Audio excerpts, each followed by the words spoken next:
Mi nombre es Jorge Molina, vivo en Restrepo Meta.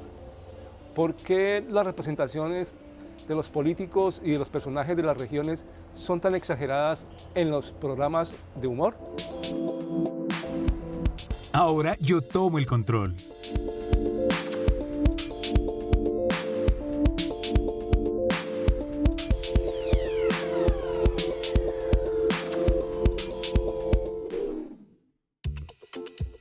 Bueno, para responder a esta pregunta sobre la exageración de personajes políticos en los medios de comunicación y los estereotipos de los que se habla a la hora de hacer humor, primero es necesario entender en qué consiste el humor político, cómo fueron sus inicios, qué es y cuál es su objetivo.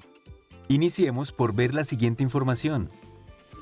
Algunos de los programas más importantes de humor político en la televisión colombiana han sido Sociedad, de 1990 a 1993. Quack el Noticero, de 1995 a 1997. Lechuza, de 1997 a 1999. Los Reencauchados, de 1995 a 1998. Y el siguiente programa, de 1997 al 2000. Él es Carl Troller, periodista y humorista.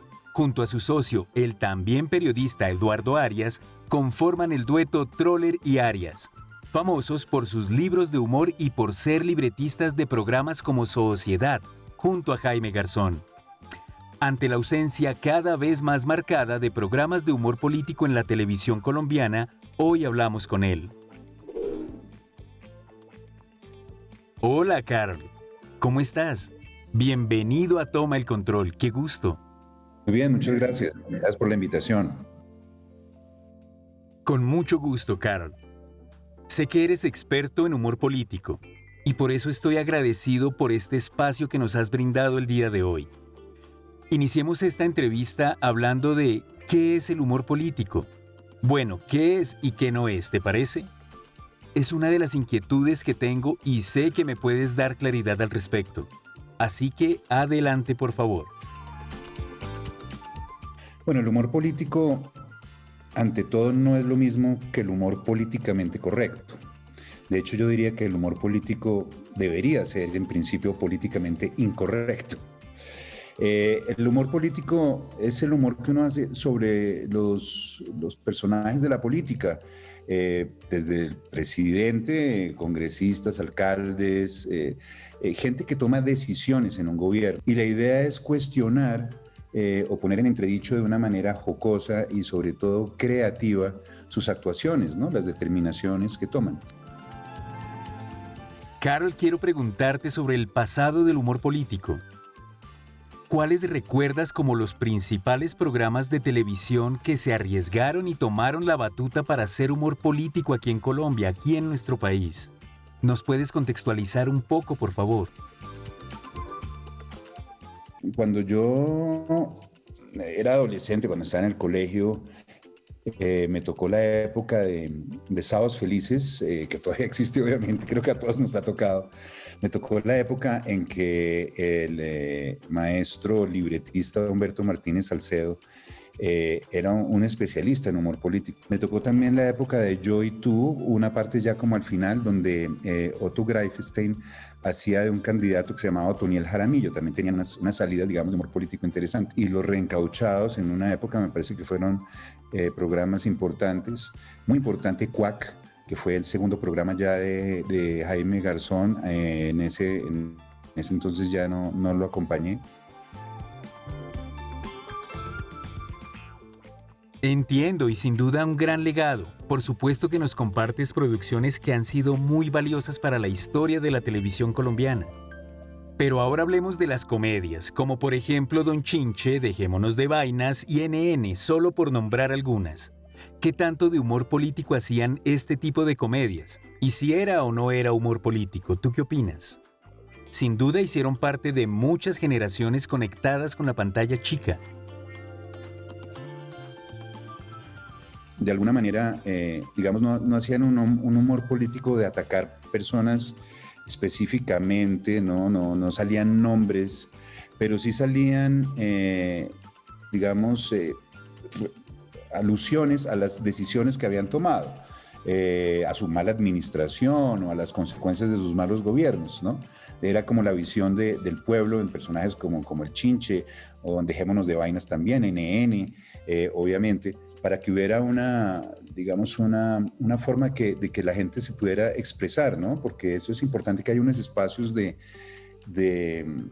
como esas ventanas donde la gente se puede desfogar un poquito de la vida dura que le toca diario vivir, pues todos los días. Claro, claro, tienes razón, y sin duda era una gran ventana para mostrar quiénes somos. Sobre los estereotipos en este formato, ¿cuánto de humor político hay allí y cuánto de estereotipos hay en el humor político? A veces uno puede pensar que es un recurso a la hora de hacer humor. ¿Qué opinas tú al respecto?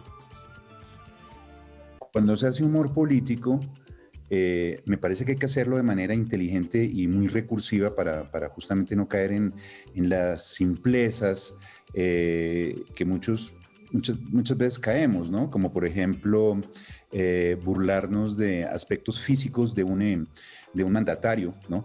Que no tienen nada que ver, por ejemplo, con su gestión o con la corrupción o con las decisiones políticas. Lo mismo pasa con digamos, las alusiones a las regiones.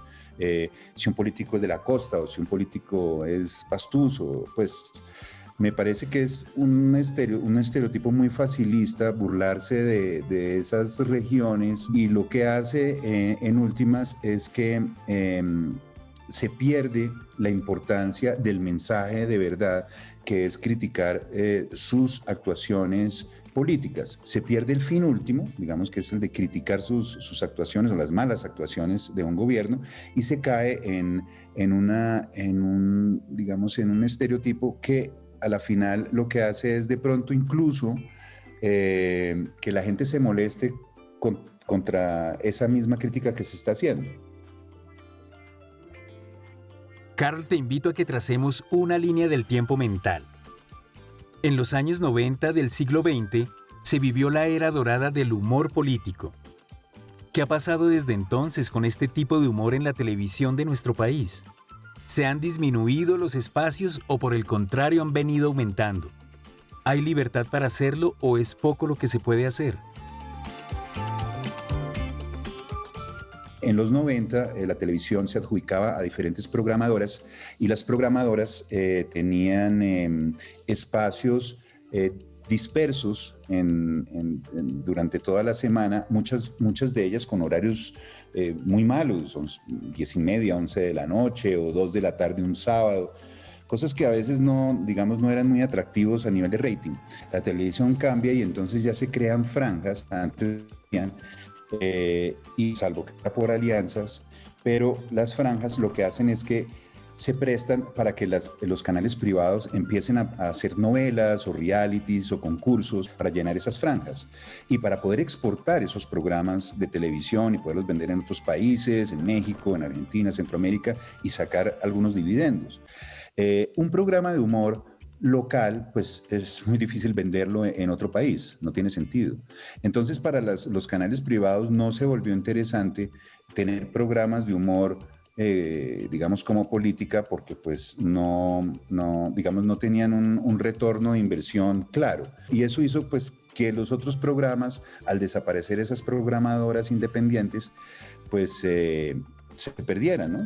Porque no solo desaparecieron los programas de humor político, también desaparecieron comedias como el Chinche, o ese tipo de comedias, ¿no? NN, Dejémonos de Vainas, lo que los gringos llaman los sitcoms, se perdieron.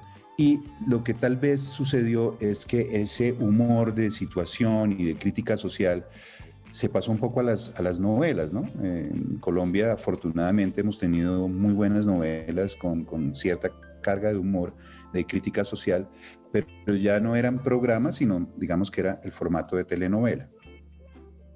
Interesante, porque la memoria de nuestro país quedó allí en esas comedias. Ahora, en esa misma línea del tiempo que estamos trazando, ¿qué pasa con la llegada del Internet? ¿Qué tanto de humor político audiovisual se puede encontrar allí? A mí me parece que el Internet tiene todo el humor político que uno quiera. El humor político, de hecho, existe independientemente del medio, de la plataforma en el que se desarrolle. Puede estar incluso en la música.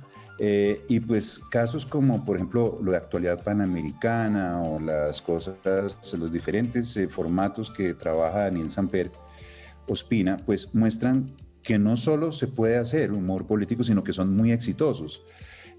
Primero porque obviamente tienen la libertad de decir muchas cosas que en un canal de televisión pues no se podrían decir, por muchas razones, porque tienen intereses ya sea públicos o privados. El Internet, digamos, es un poquito como un espacio todavía donde se pueden decir más cosas. Segundo, porque para hacer un programa de humor político, como me tocó a mí en la época de los 90, era un programa, y me imagino que eso es parte de lo que es la televisión, son programas difíciles de hacer, pierde la inmediatez, ¿no? Porque que sí tiene el Internet. Un programa que sale la semana entrante con chistes de hoy o con cosas de hoy, por ejemplo, pues pierde actualidad y pierde fuerza. Y adicionalmente, me parece que tiene gran éxito los formatos en Internet porque van para un público más joven, un público, entre otras, que pues no ve televisión.